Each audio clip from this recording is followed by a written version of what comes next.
Okay. Okay. Well, I will let people continue to trickle in, but I'm going to start. So,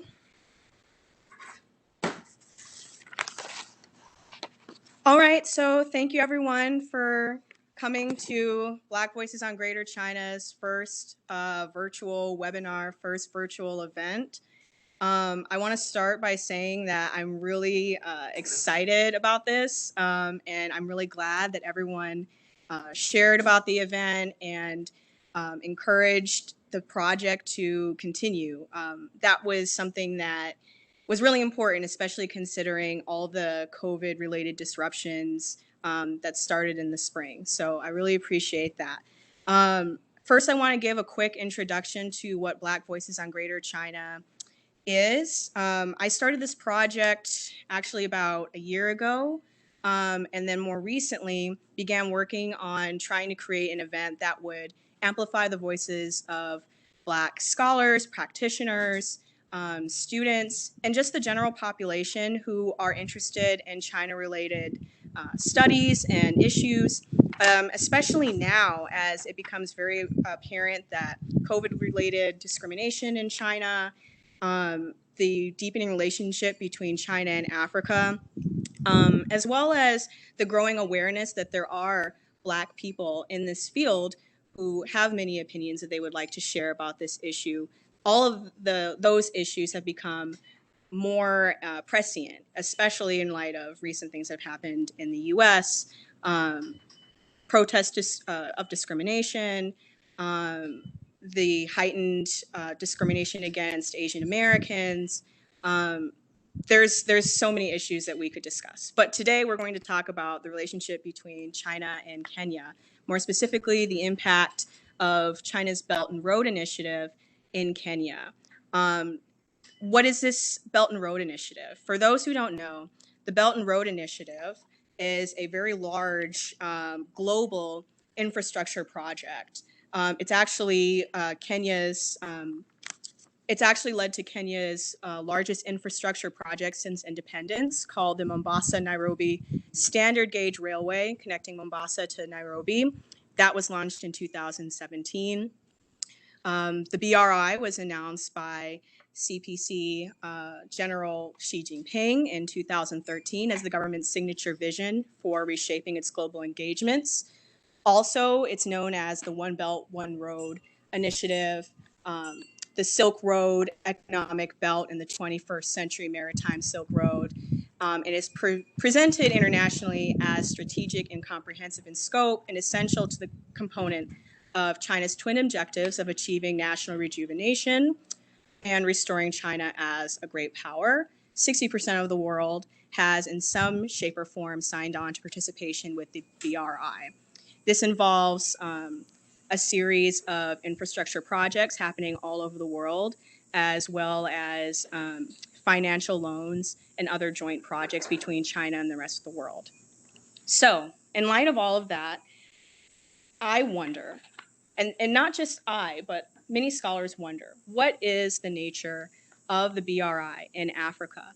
Some say that it's neocolonialistic, specifically citing debt trap diplomacy, as they call it, while others in many countries welcome BRI participation. And in fact, Italy is the one G7 country to sign on to a BRI agreement. And so rather than talking about Africa as a continent as a whole, I wanted to speak specifically to one country, as I think we should do more often, because Africa is not a country, it's a continent.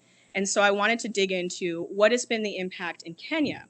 For that reason, as I'm sure you've seen, there were some articles linked to David Herbling's work on this. He's been reporting on the Mombasa Railway. In addition, I have asked Enga Kameni to join us. Enga Kameni has been working on the legal side of this issue for many years. So let me introduce these two guests very briefly before getting into the interview. So Enga Kameni is legal advisor at the African Export-Import Bank, also known as Afreximbank. He is also currently a lecturer at University of Pretoria, University of Western Cape. In addition, last year he was a lecturer at Harvard Law. He also graduated from Harvard Law. Formerly, he was, among other positions, a manager and attorney at Ernst & Young, and an international associate at Clifford Chance. I also want to very quickly introduce David Herbling a bit more. So in addition to the articles that you might have read before this event, David Herbling, he currently writes for Bloomberg News as a correspondent based in Nairobi. He's also written for the Chicago Tribune, was an Alfred Friendly Fellow with the Chicago Tribune. You can also see his work in the Toronto Star and many other international news publications. He's written extensively about not just the Mombasa project, but Kenya's international relations and other related topics. So I would very much encourage you to look at his related work. So now I want to get into some of the questions that I have prepared. And I want to start with a little bit of context. So David, Enga, if you could, or I'll ask each of you to sort of take turns. Maybe David could go first, and then Enga, you can give your opinion. And I wanted to start with, why should we care about the China-Kenya relationship? Why does it matter for China experts?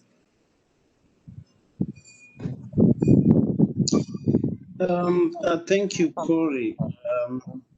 I'll try and share my thoughts on these issues. I may not be an expert on all the matters that will come forward, but I'll try to put together my thoughts. I think for one, Kenya is the launching pad for the BRI across Africa. It's like the preferred channel that the Mombasa port would then be used to get into the hinterland of eastern, central, and other parts of Africa. So the choice of that, China's choice of Kenya to have such a big project running to about $5 billion US, then it's very instructive. It shows that China wants to use this as a model on how such projects then can be replicated across other African countries and over many other places around the world. So I think the experience of Kenya, with regard to how the project was put together, how it was delivered, and all the issues that came out of it, I think they're going to be landing points both for African countries and also for China, because I think this is the first time both parties were doing something like this. So you have questions on sustainability, you have questions on transparency, on the cost, and because there hasn't been any such other initiative, so I think everyone has been learning from this that we really needed to put one or two things in place. But I think majorly the choice of Kenya as the gateway into East and Central Africa must have been very instructive for China, and also being one of the biggest economy in the region and trading partner. Then it had all these ingredients that made it a suitable candidate, for such a BRI project. Thanks.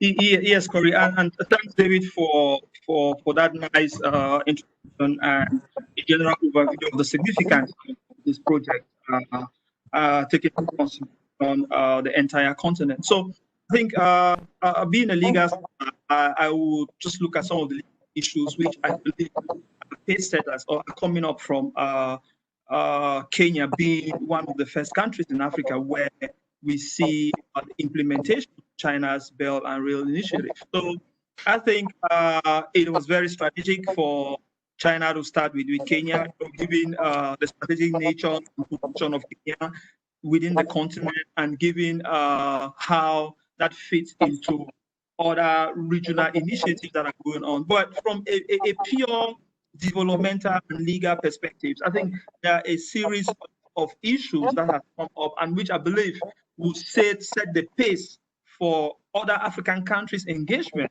with China as far as the Belt and Rail Initiative is concerned. And first amongst them, it has unlocked a series of human rights issues, be it either labor or environmental issues.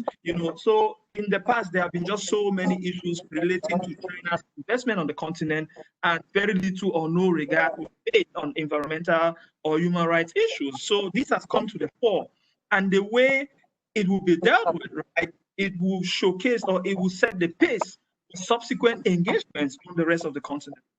And another second thing is the role of infrastructure in Africa's development, right? And if we take a very clear look at the project, we see that it is Kenya's biggest project since independence, and which is massive, region of $5 billion when you are looking from construction costs and all the like.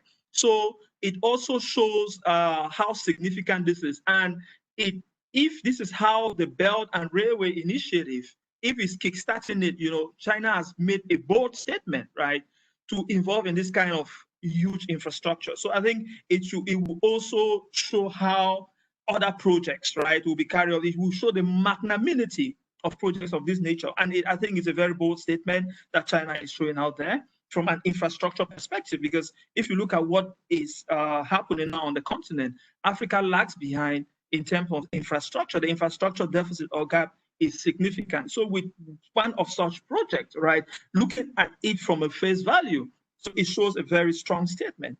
Another issue that has come to the fore is the governance and political issues, right? We see all sorts of litigations coming up, right, be it non-respect of human rights, non-respect of procurement processes in Kenya. So what does this show in terms of governance, in terms of transparency, what David earlier alluded to, right? So these are some of the questions that people will be raising when China continues this project in the rest of the continent. Another key thing, another key lesson that has come up is the issue of debt sustainability, right? We are saying that this is a mammoth project in the region of 5 billion. Is this sustainable? Does the current traffic from Nairobi, Mombasa, Naivasha, does it justify this kind of investment, right? And last but not the least, what about the issue of debt sustainability? So in terms of future generations, right? Would this traffic, as I mentioned, what is the economic value vis-a-vis what ordinary Kenyans want? So these are questions and these are lessons that other African countries will be looking and say, look, this is what has happened in Kenya. Do we want to go this road? Do we want not to go this road? So I think only time will tell whether all these issues, different African countries can critically look at them to ensure that whatever activity or initiative or infrastructure under the Belt and Railway is brought to their country, such critical analysis will have to be done. Thank you.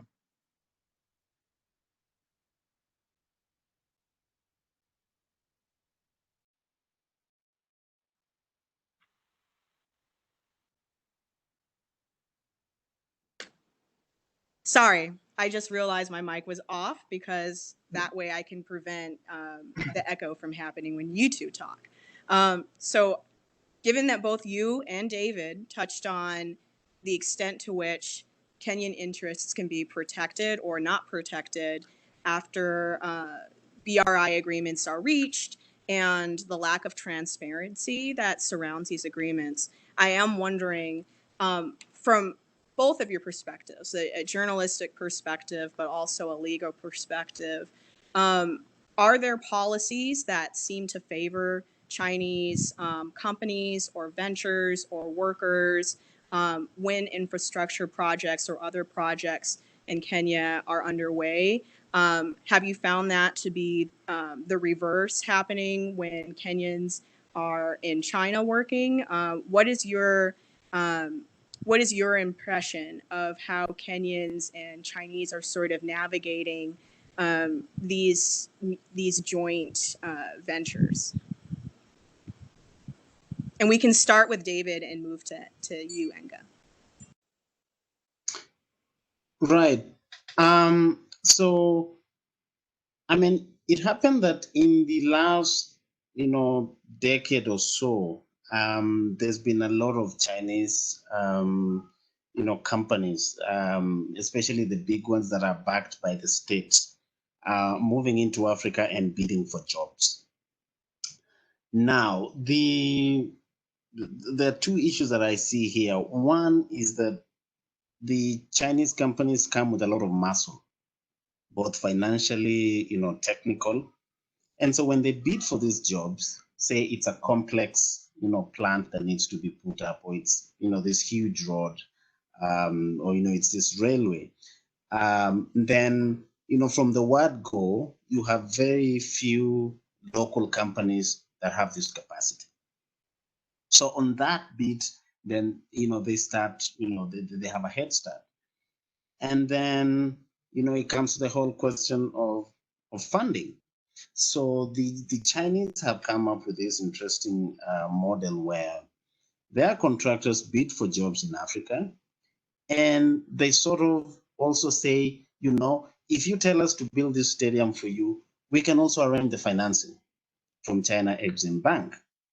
And so then this sounds very, very, it's a very interesting proposal for African countries, because then they feel, that's great. So it comes as a package. So you get a contractor, and the contractor also, arranges the financing. And with this kind of model, then, you technically knock out even the best of, European and, any other company that will be bidding for these jobs. So over and over, you see that many, many Chinese companies keep winning a lot of infrastructure projects across Africa because of the capacity, because of the way, they sort of dangle the financing bit of it. And then lastly is also about the whole question of integrity. So, there isn't a strong push, by China to enforce, bribery, foreign, corrupt acts by their companies abroad. So if Chinese companies come to Kenya, say, and, they use other methods to win the deal, and, the local leaders are happy to, get something and then, give them these deals, then, none of the parties complains. But, if this is done by an American company or a British company, then, they face consequences. So because there are no such consequences for, for Chinese companies, then, it's sort of, you're not competing on a level, playing field. So if they come with financing, and if they oil the pockets of public officials, then, technically you find that, they've just crowded out everyone, and it's very hard to compete when the rules of the game are, such lopsided. Thanks. Yes, I think I will comment on two issues that David has raised. And the first being the financial package, the whole how the deal is structured, and who does what, and who plays what, and who gets what financing. And I'll also talk about the second issue, transparency. So coming to the first issue, David, I want to differ a little bit, right? Because it is an ECA kind of structure. Most export credit agencies, they do this.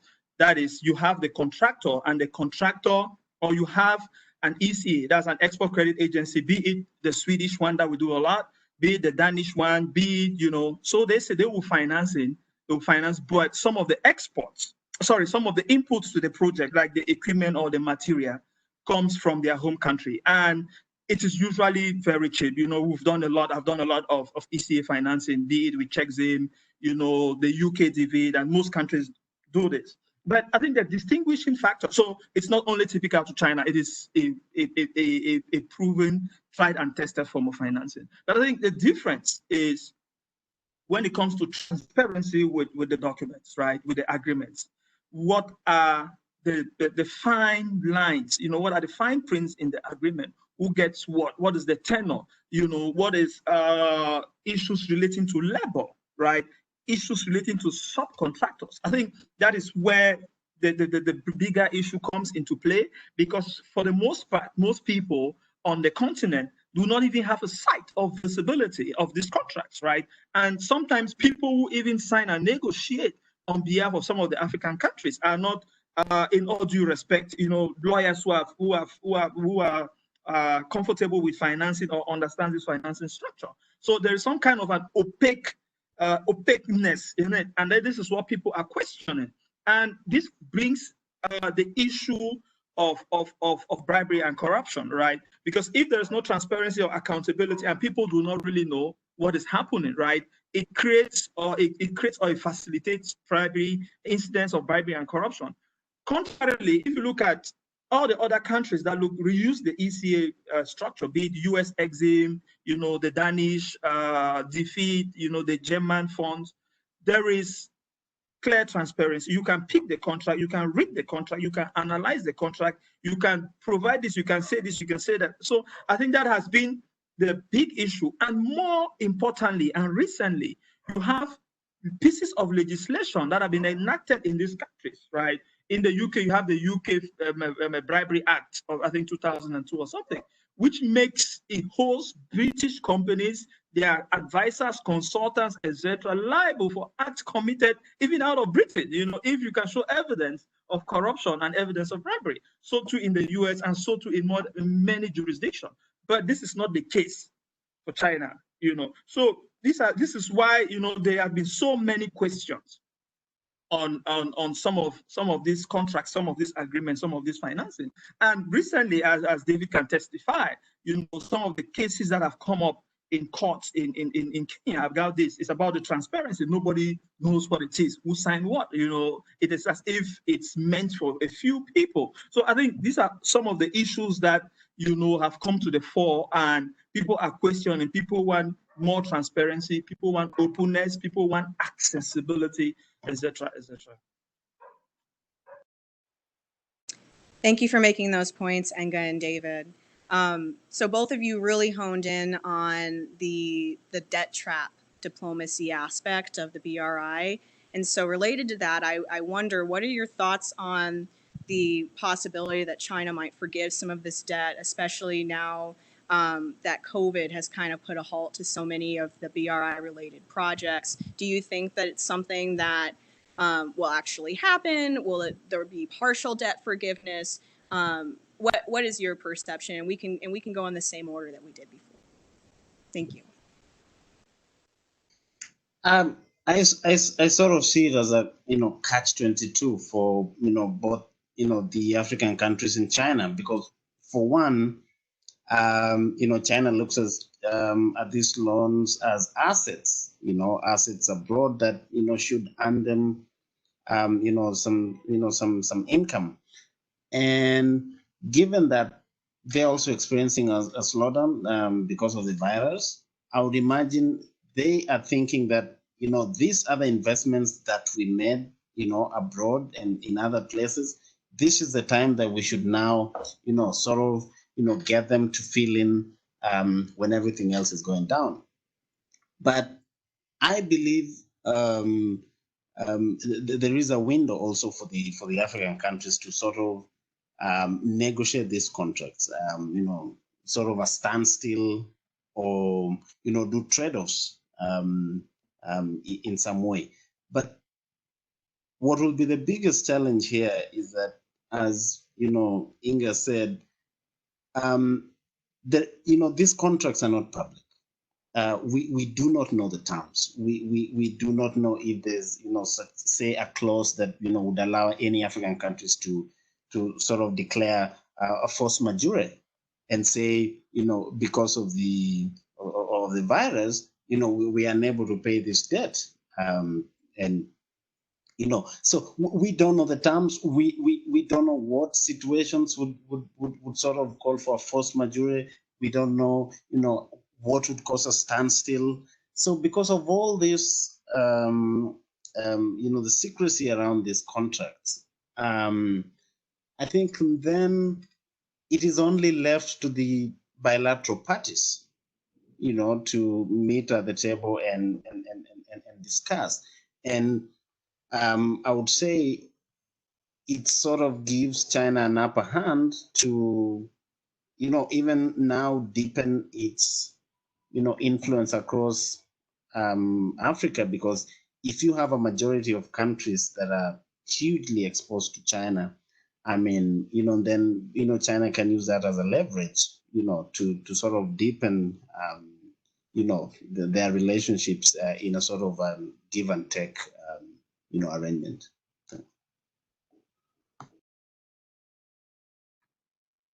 Yeah, so I think the issue of debt sustainability is one of the key concepts, or one of the key things that has arisen in recent years when you look at Sino-African relationship. But I think it just goes beyond Sino-African relationship, and it is good to put context into the issue of debt sustainability.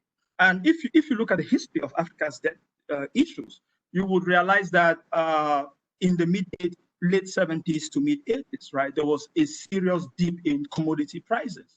So most African countries immediately after independence were commodity focused, right? Raw materials, little or no regard was paid to transformation. And if you've done the economics of transformation, you realize that 40% on any raw materials, right, lies in transformation. So Africa's share of most of the raw material that they produce got lost or got taken by other countries that did not necessarily have these raw materials, but had the necessary transformation plans, etc., etc. So that's where the value stayed.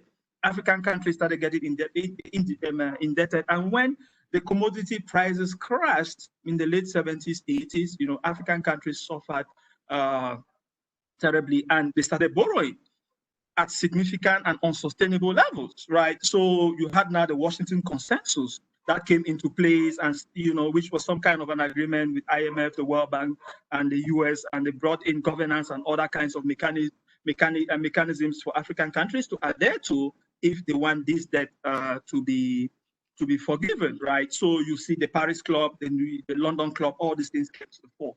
But what China's debt is very different from this, right? Because what is happening, and what we are seeing on the continent is that the concept of China's loan, most of them are concessional loans. Most of them are concessional loans, which means that they allow countries to borrow at exorbitant levels, right? Levels that we've not seen before. Countries keep on borrowing, and the fact that these loans are not tied to human rights issues, the fact that these loans are not tied to governance issues, it allows many countries to keep on borrowing. So from a China's perspective, right, it gives them some kind of leverage. And this is what is generally referred to as the manifestation of China's soft power, because most of these countries are indebted to them. So in fora such as the United Nations, such as the Security Council, it is very rare for African countries to vote against China or not to side with China or to take a very strong position against China. So it just goes beyond the issue of African countries being indebted to China, but we see it manifesting in international fora, in the UN Security Council. And what is even happening is that China continues to give the money, right? Without any checks and balances in place, what happens to this money? My issue is that I'm not against debt, but each country that borrows, you have to use that for investment purposes, right? Investing in health, in education, and infrastructure. And this is what most of the other European countries, this is what most of their debt go to, right? But what we are seeing is most African countries, they borrow this money for election purposes, for all kinds of things, which is just spending. And most of you who've done economics, you realize that if you just spend and there's no investment, it just keeps you, it just broadens and widens the debt trap. So, and I think some analysts, right, have said that it works well for China because to them, they have much of these resources. It's not a big issue for them. They can contain the most of the African countries. they can exercise their soft power. And look at what is going on. Look at a clear example is Taiwan. I don't think there's any country now in Africa that supports Taiwan. But a couple of years ago, you had Burkina Faso, you had the Kingdom of Eswatini, and a series of countries. But now, to the best of my knowledge, very few are known. Look at the issues going on in Hong Kong, right? That is another debate, but you hardly see an African country coming up, be it at the Security Council. So I think it is working to China's advantage. Thank you, Enga and David. So I know we have a lot of people on here who are, students or professors or otherwise in the China space who would love to know, speaking of human rights and the ease with which these loans can be taken. How is COVID-19 related discrimination in China? How is that perhaps dampening enthusiasm in Kenya for BRI engagement, specifically to give some context to people who may not be aware?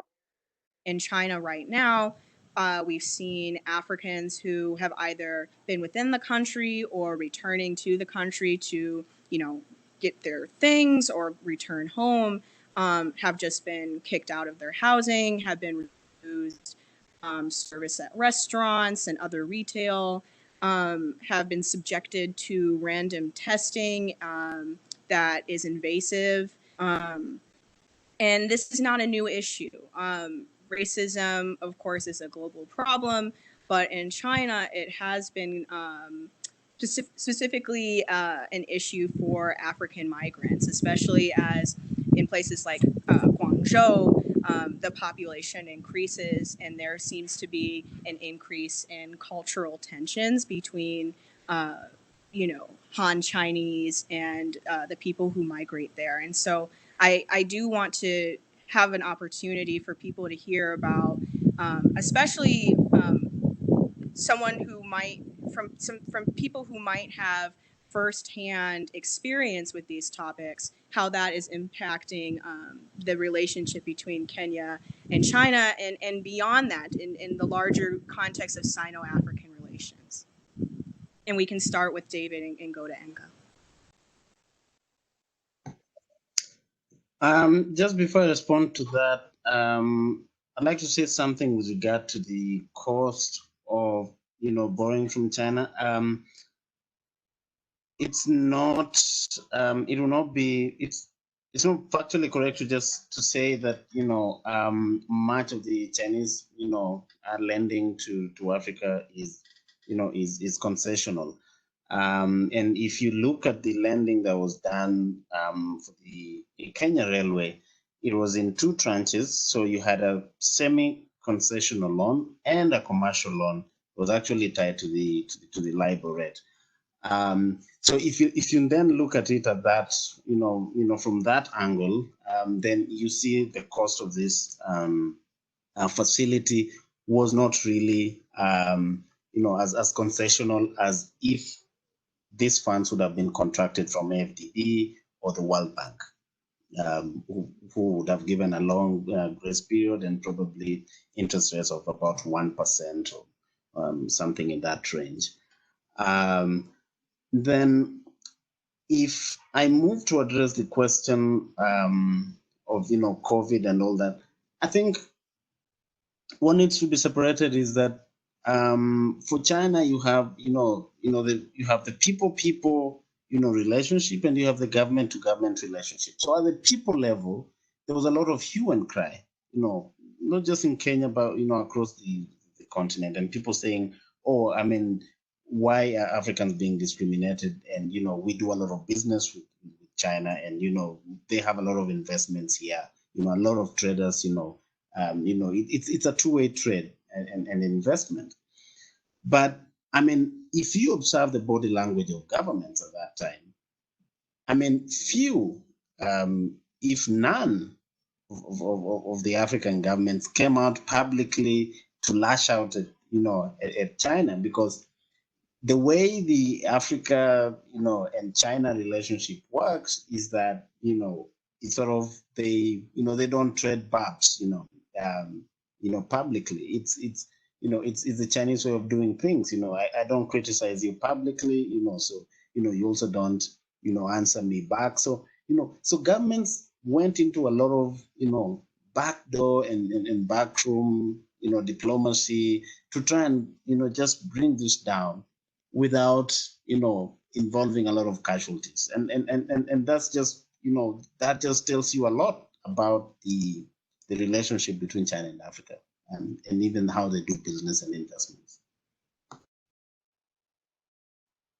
Yeah, thanks, David. The issue about debt sustainability and the LIBOR rate. Of course, there was a commercial tranche. What I was trying to say was that in most instances, some of these loans are concessional, right? Not all, it's not always the case. You have concessional, you have non-concessional. The concessional one usually comes, for instance, when you have export credit agency either checks them, etc.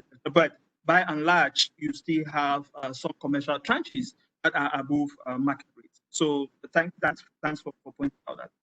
I think, Kori, the COVID has unlocked a lot of things and has shown different perspectives on the relationship with China. With sometimes in April, I think mid-April, most of us were shocked with the kinds of videos that we were seeing coming from Guangzhou, from Shanghai, on how sub-Saharan Africans, or people of African descent were treated in China. And as David said, there wasn't the kind of response that you would have wanted the AU, right, the African Union, being custodian of, of the political systems in most African countries. They will have, being the voice of African governments. You will have expected some kind of a question, some kind of a statement, but this did not happen immediately. But after repeatedly, I remember following the news where some African embassies, whose citizens were targeted. For instance, the embassy in Sierra Leone had to have engagement with the government, had to write with the government. And even in Nigeria, where the Minister of Foreign Affairs, there was a video where he was speaking very tough and strongly to the Chinese ambassador about the issue. You have the Organization of Opposition Parties in Southern Africa, who wrote an open letter. I think it showed there was a lack of leadership. What I'm trying to say is that there was some lacunae, there was some lapse in leadership. When things of this nature are happening, we would have expected some sort of a strong response, especially given the interconnectedness from trading perspective between Africa and China. And I think this was a missed opportunity for the African countries to also say that, irrespective of the relationship, irrespective of the trade, irrespective of the debt, at some point we have to stand up for our people. But unfortunately, this was not done. So I think the good thing is that the Chinese admitted, right? There was some kind of admission, some kind of statement coming from some Chinese authorities, how they will look into the issues, some kind of apology. But I think what David and I want to point out is that the kind of response, if maybe Europeans were treated that way, if Americans were treated that way, if Latin Americans were treated that way, would it have had the kind of lackluster responses we saw from the continent? I would say no. So I think this is the kind of things that, so if you want to open up all of this, you will see that there are just so many different issues, intertwined issues, one way or the other, which probably limited African leaders to come up strongly and condemn these acts of racism. Thank you, Enga. Thank you, David. So we're going to have some Q&A coming from the audience. They're going to send their questions to me, and then I'll ask you in a minute. But before I do that, I'm going to ask you guys both just kind of one more thing. I really wanted to try to assess where do you believe Kenyan and Chinese interests perhaps converge? We've talked a lot about sort of the divergence a little bit. What China is getting out of the relationship, what Kenya is getting out of the relationship.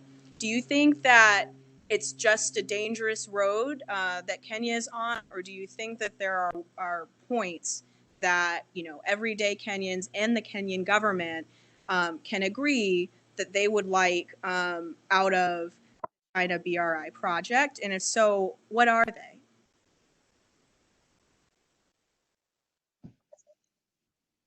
I think this is what I'll say. Kenya and many African countries have a huge infrastructure funding gap. And that's a fact, and that's given. Now, as to who will fill this gap, it's up to all the players out there to, compete and get it.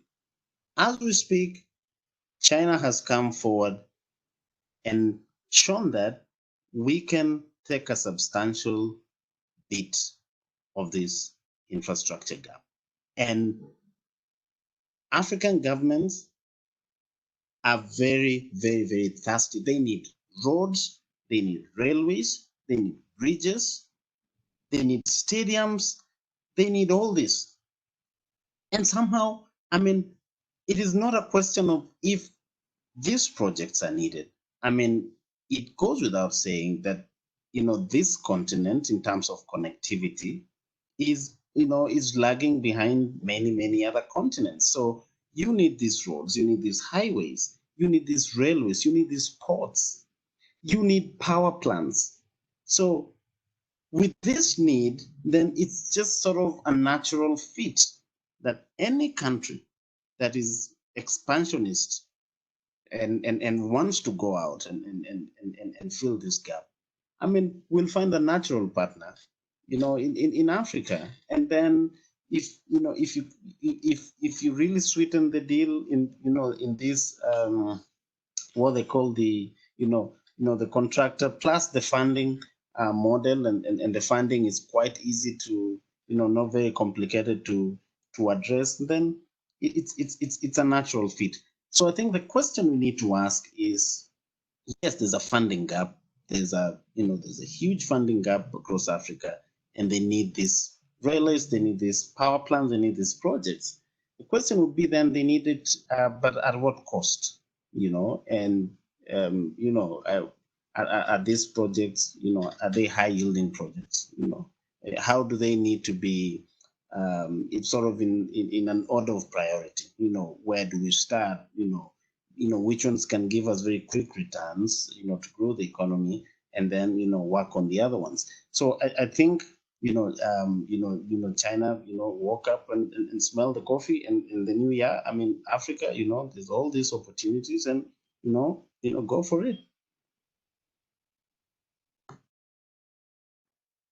Yes, I'll just follow up from what David has said. I picked up interest on Sino-African relations a couple of years ago, and it is one of my key research areas from a legal and developmental perspective. And I think, to be very honest, I think it's a relationship that can blossom if certain things are put in place, right? Because as we speak, China is the single highest Africa's trading partner in terms of volume, in terms of trade, right? That is significant compared to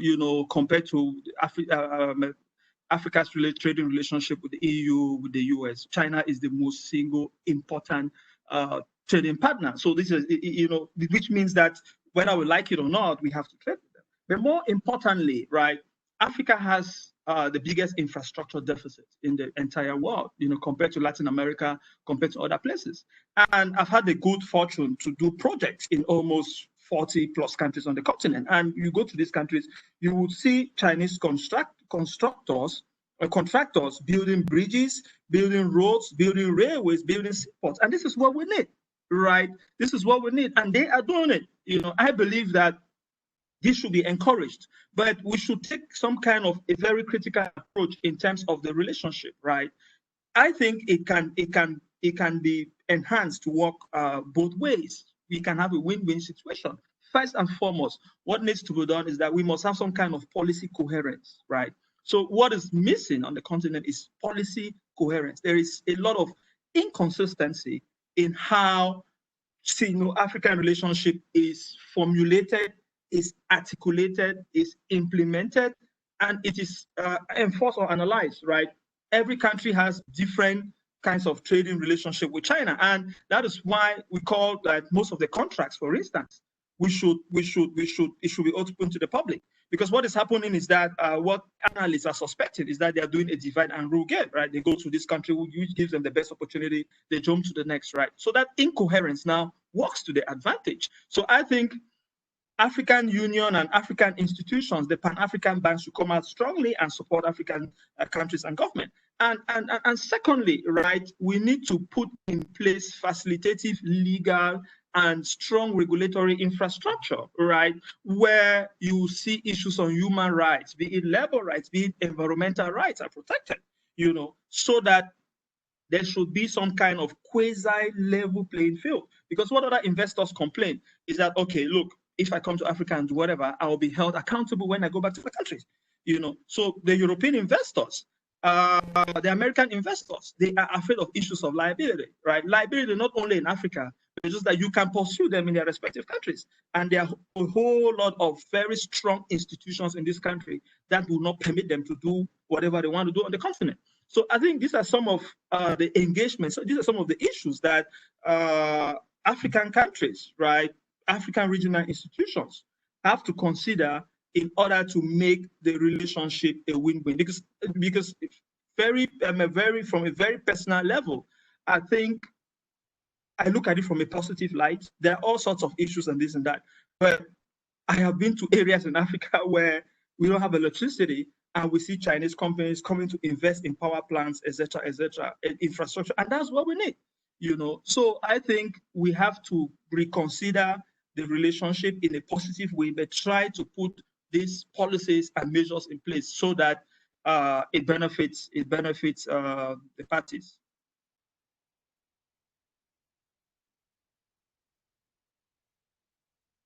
You're on mute. Thank you for letting me know. You guys will have to forgive me. This is my first time doing this. So thank you both. I think we heard two very strong, two very different opinions on, I guess you could say, the future of China-Kenya relations.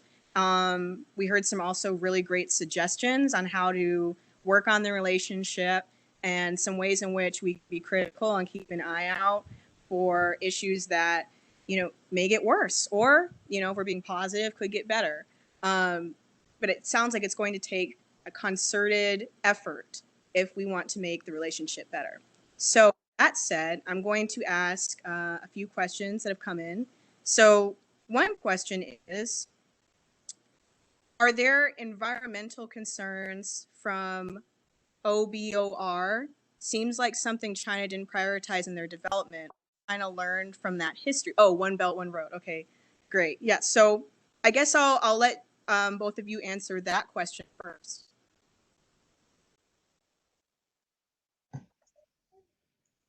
Yeah, for sure, there have been environmental concerns. When the Mombasa Nairobi railway had just started, there were all these concerns about the railway cuts across a national park. Actually, not one, I think two national parks, and there was concern that it's going to affect wildlife. It also cut through another national park just situated right in the capital, Nairobi. And there are people who went to court, and they went to an environment tribunal seeking orders to stop the entire project because they didn't comply with the the very strict form of environmental standards. But they didn't get the court orders. I mean, interestingly, that matter was filed in 2013 and was finally decided at the Court of Appeal last month, when the Court of Appeal said that yes, the contract for the railway was not properly done. So I mean, the procurement of the Chinese company that did the railway project was not properly done. However, at the point when they were saying this, the case was moot because when the petitioners went to court at first, they wanted orders stopping the project first, and then address questions of the environment, and then address questions of the legality of the procurement. But all these were overtaken by events.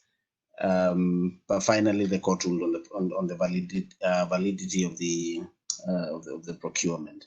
And I think the question on environment will continue to haunt a lot of many Chinese companies, simply because, like Inga said, we do not have a policy coherence in terms of, you're doing all this across Africa, could we agree on some standards? IFC, World Bank, they have their own standards, so these are the ASEA and environmental studies that I need to do before doing any projects. But you see, for the One Belt, One Road projects, we do not have these policies, so there are no standards within. So you will be comparing them against World Bank, against IFC, AFDB sort of standards. So probably they need to adopt the World Bank standards, or sort of modify them to suit their needs, and then that would make it coherent and apply across the many jurisdictions that they then do these projects. Yeah, thank you, David. I think it builds on the two issues that I touched in terms of the way forward, right? One is policy coherence, right? So what is happening is that we have pockets of all kinds of regulations. Some of them are not enforced, some of them are not proper. So some of the Chinese investors, most investors, they will take advantage of this because there's little or no environmental checks in place. So this is a key thing. And keeping aside the projects in Kenya, we've seen this in Zambia, right?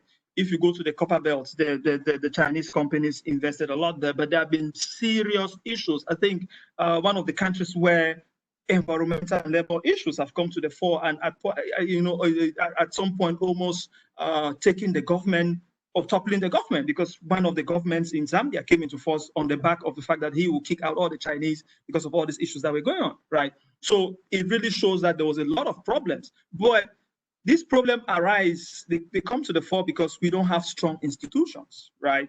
We don't have strong institutions to enforce them. So my recommendation will be two-pronged. The issues about policy coherence, which will come as a result of us knowing what is in these contracts, what are the environmental issues, etc., etc. But secondly, internally, how do we have strong institutions?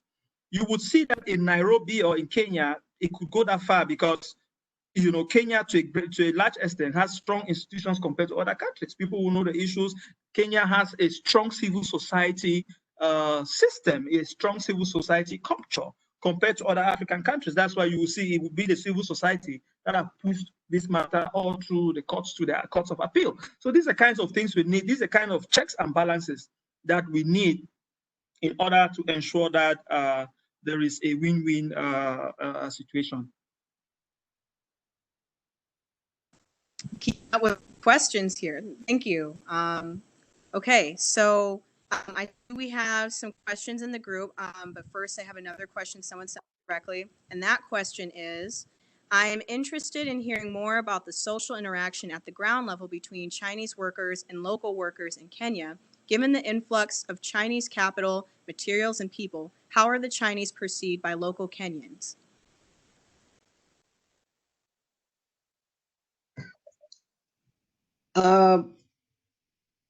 So typically, most Chinese projects involve a lot of Chinese, capital equipment, the machinery and all that.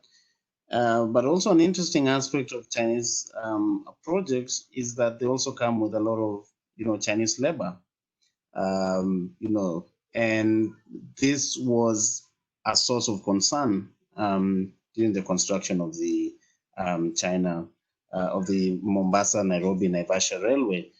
And it is still a concern to date because even in the running of the railway, it is being run by a Chinese company, a subsidiary of, the China Road and Bridge Company that built the railway.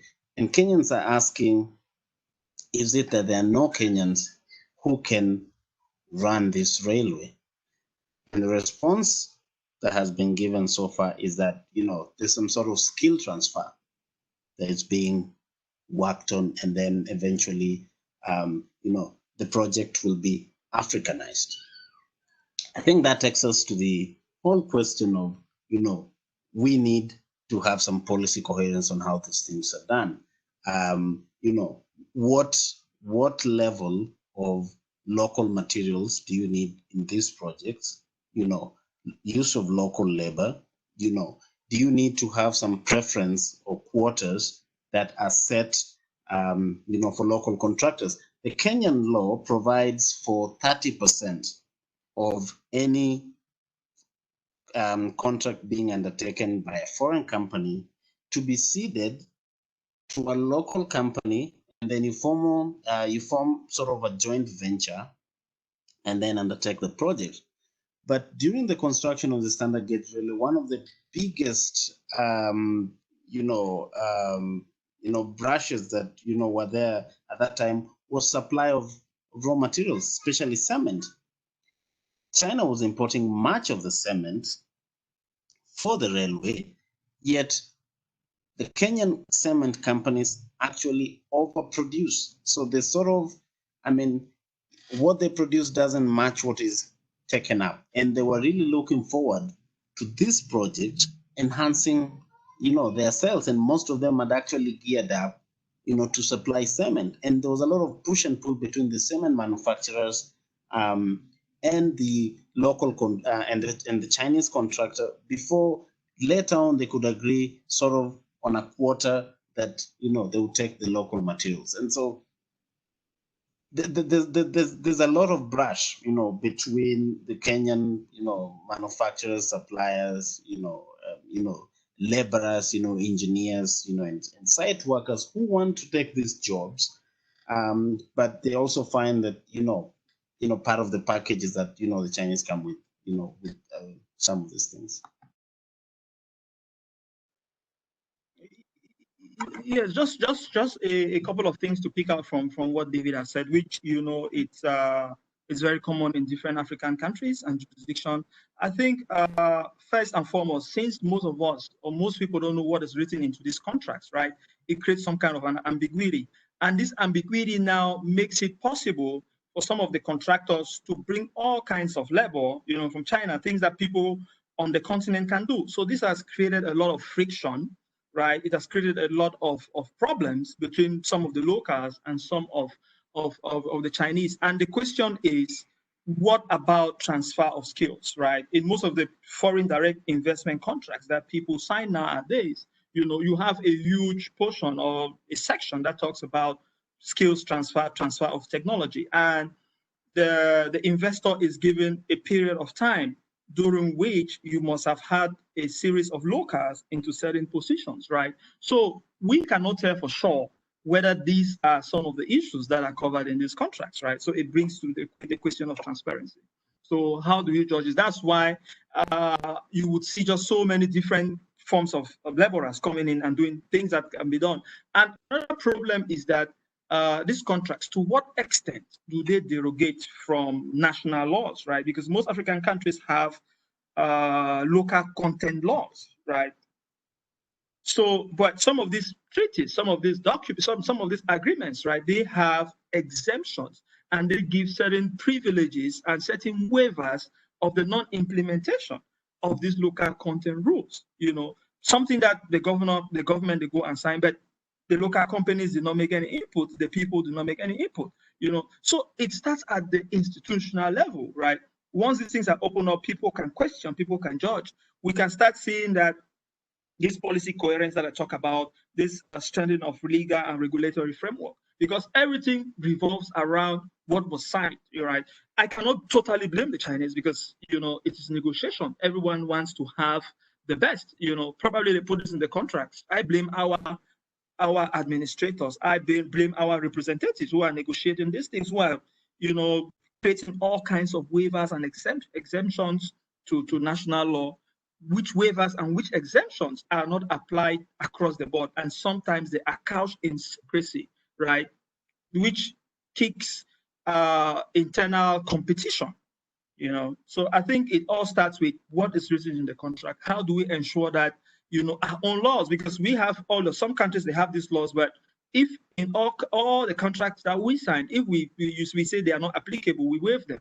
We will not have any strong reason, legally or, I don't know, to blame the Chinese. So I think some of this responsibility we have to take.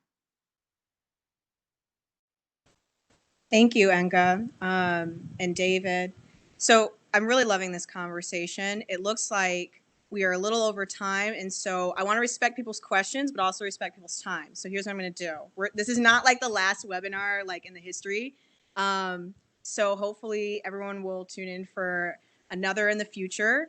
But for now, what I'm going to do is I'm going to ask these questions, and then I'm going to ask that maybe we just have like just a sentence or two addressing the chunks. And yeah. Okay. So one person asks, how do ordinary people or intellectuals in Kenya perceive China's investment or expansion of influence there? How memories or European American colonialism / imperialism play a role in local people's interpretation? So I think you guys touched on that a little bit. Maybe you could say a bit more. I think a lot of these questions you guys might have touched on. The next person asks, what are some of the prospects of renegotiating some of these trade agreements to benefit Africans in the future? And then another person asks, I have heard environmental and infrastructure considerations mentioned, but for the Kenyan example, what is being done so Kenyans can manufacture products and components at home instead of purchasing from countries like China, as the concept of decoupling becomes paramount? So these are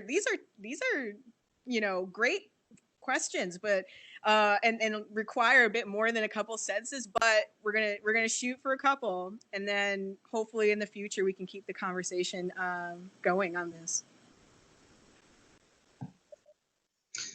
Thank you. Yeah, those are very interesting questions. I mean, I'll go very quickly. One, I'd say that the Western world, fell victim of their own colonization history in Africa, and the way that relationship was structured was that it was sort of a master and servant relationship, and talking down at these African countries, and sort of it was a lopsided relationship, and I think that then stirs up very negative memories and imaginations among a lot of citizens, because they say, we're independent, we don't want to take instructions from anyone. And then China comes and fits in very well into this whole thing and says, you know what, in our relationship with you, we are not going to give you instructions. We're not going to talk down at you and tell you, you need to do this, you need to do this. And so that kind of engagement, really then boosts, the Chinese acceptance into the African society, because of the mutual respect, if I may say, that they came with. And I think the Western world must have realized this, and that's why everyone now is running back, to the continent and seeking to do trade deals and seeking to do investment, because they realize, these are trading partners, and we can do something with them. And secondly, on renegotiating trade agreements, as Enga says, we do not know the clauses in these agreements and whether there's a clause that allows them to be reopened. In Kenya, there's been the push that the standard gauge railway contract needs to be renegotiated, because they not only built it, but they're also running it as we speak. So, nobody knows if there's a window through which the clauses can be opened and some of the restrictive terms, done away with, or, sort of improved. And lastly, in terms of just building capacity, that everything is not imported. I believe many countries have local content laws, as Enga said, Kenya being among them. But if you look at this Belt, Road Initiative, none of those applied. It is because those contracts, which a secret, and we have not seen them, we haven't opened them, gave the Chinese a lot of wide powers, to do almost everything that they wanted to do. So I think the ball is in our court. The ball is in Africa's court, that when they go to the negotiating table, they need to know exactly what they need to get out of it. Because, these are not grants. These are loans that are going to be paid back. So they need to negotiate and get the best deal for their citizens. Thank you. Yes, just to touch on the point of negotiations, and I think this is key, this is significant. The problem that we've seen is that there's some kind of what we call race to the bottom, right? Because what happens is that some of the Chinese, or some of you who negotiated with the Chinese, they are very staunch and savvy negotiators, right? They use the best terms and take it some kind of forum shopping and go to the country. So some of it is tied to their investment. If you don't give me a term better than what I've gotten in country A, then I'll go to country C or country D, right? So I think first and foremost, most African countries will have to come together to really understand from an empirical perspective, what are the costs, what are the benefits, what are the issues from the Sino-African relations, right? What are some of the key things that we see recurring? Human rights, environmental rights, abuse of labor laws, local content issues. We have an issues list, right?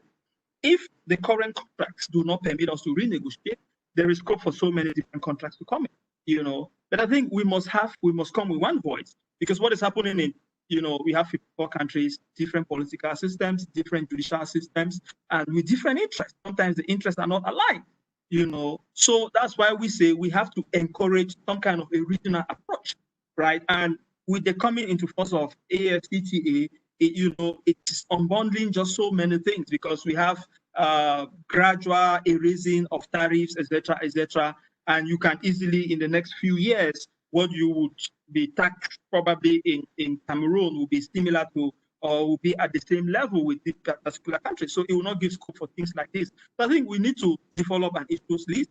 What are the things? What are the issues? But first and foremost, we have to open these contracts for experts, for people to see, because you cannot renegotiate, or you cannot empower yourself without seeing some of these things. Of course, if they are not being seen, African countries should come and say, okay, what are the key things that we've seen in our relationship or in Chinese investment? We point out those issues and we ensure that we have a common ground, whether we are negotiating a block, which is something that is recommended, or individually, which has been the approach that the Chinese take. Thank you so much, David and Enga. This has been an amazing conversation. I really loved getting the perspective of the journalism world, but also the legal world. Both of you, obviously, I'm really pleased to see have different opinions about this, and backed by firsthand and abstract knowledge. I hope that everyone really benefited from listening to this conversation. Based on the questions, I think they did, and I hope that this project will encourage people to seek out other Black voices from across the spectrum, across industries and politics, on China-related issues. I'd also encourage people to follow Black Voices on Greater China on Twitter and Facebook, Instagram, and we're also on Weibo, but there's not much action happening for us over there right now. But you can follow us. And yeah, we'll be in touch about future events on those social media platforms, and I'll let people know where they can find a recording of this event. Thank you, everybody, and I hope you have a great rest of your day or night. Thank you, Kori. Thank you very much. Yeah. This will have been done in Colombian law, but unfortunately with COVID-19, we couldn't, but at least technology is there to facilitate. So thank you. Yeah, thank you very much. I mean, let's keep the discussion, online, on air, and when COVID finally is done, we could have another meeting. Thanks.